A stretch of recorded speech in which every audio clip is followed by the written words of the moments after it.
Assalamualaikum warahmatullahi wabarakatuh. Alhamdulillah. Alhamdulillahi rabbil alamin.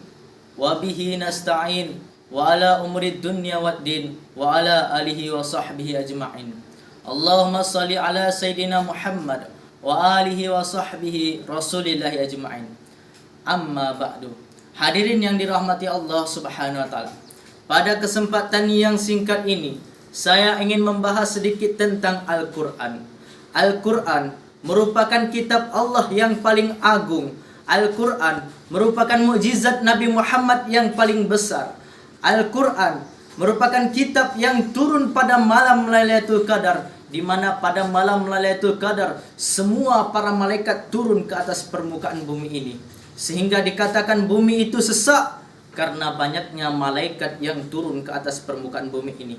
Lalu untuk apakah Allah menurunkan Al-Quran? Maka Allah subhanahu wa ta'ala berfirman di dalam Quran surah Al-Baqarah ayat kedua juz ke pertama. Apa kata Allah? Bismillahirrahmanirrahim.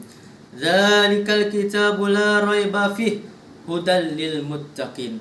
Sedemikian adalah kitab Al-Quran yang tiada keraguan di dalamnya, sebagai petunjuk bagi orang-orang yang bertakwa. Sungguh beruntung kita umat Islam yang bisa melihat langsung mukjizat terbesar ini. Sungguh beruntung kita umat Islam yang dapat memegang langsung mukjizat terbesar ini. Sungguh beruntung bagi kita umat Islam yang dapat mencium Al-Quran ini. Sungguh beruntung bagi kita umat Islam yang dapat membaca Al-Quran ini. Maka tanamkanlah di hati Anda kegemaran dalam membaca Al-Quran. Rasulullah bersabda yang diriwayatkan oleh Imam Ad-Dailani, kata Rasulullah, masalul mu'min alladzi yaqra'ul Qur'ana kamasalil utrujah.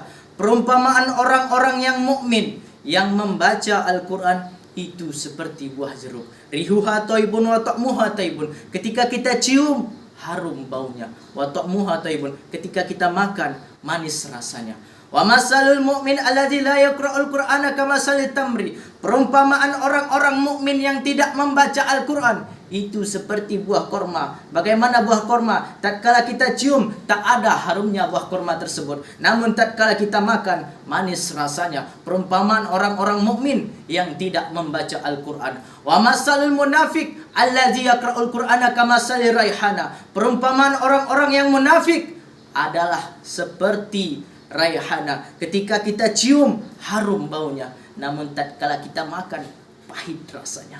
Ini perumpamaan orang-orang yang munafik yang membaca Al-Quran. Wa masalul munafik alladzi la yaqra'ul Qur'ana kamasalil khansalah. Perumpamaan orang-orang munafik yang tidak membaca Al-Quran, kata Nabi, adalah seperti rumput khansalah. Tatkala kita cium, tak ada harumnya.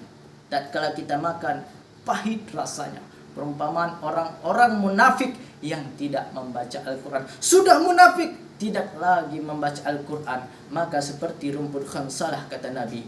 Maka bagi kita umat Islam, tanamkan di hati kita kegemaran dalam membaca Al-Quran.